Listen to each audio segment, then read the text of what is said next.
फिल्मबाट निकालिएको थियो अवस्था हैन कति आर्टिस्टहरुले चाहिँ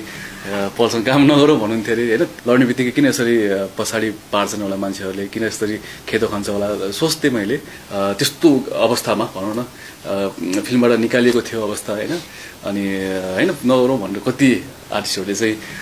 पलसँग काम नगरौँ भन्नुहुन्थ्यो अरे हैन त्यही बेला पनि मलाई चाहिँ ठिक छ नि त पल हामी छौं म तिम्रो दाइ हो भनेर चाहिँ काम गर्नुभएको थियो उहाँसँग भेटेको पनि धेरै थाहा थिएन हैन उहाँसँग काम गरेको फर्स्ट टाइम हो त्यही पनि तिमी मेरो भाइ हो भन्नुहुन्थ्यो के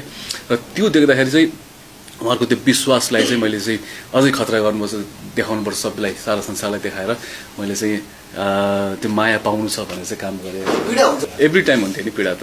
किन यस्तो भयो होला हैन मैले चाहिँ कसैको गल्ती नगरेर हुन्छ कसैलाई चाहिँ नराम्रो नहोस् भन्ने मान्छे अनि राम्रो गरौँ भन्दा भन्दै पनि कहिलेकाहीँ चाहिँ अब हुन्छ घोडा चढ्ने लड्छ नै लड्ने बित्तिकै किन यसरी पछाडी पार्छन् होला मान्छेहरुले किन यसरी खेतो खान्छ होला सोच्थे मैले तर एक दिन राम्रो हुन्छ कि भन्दा भन्दै वेटिङमा थिएँ म चाहिँ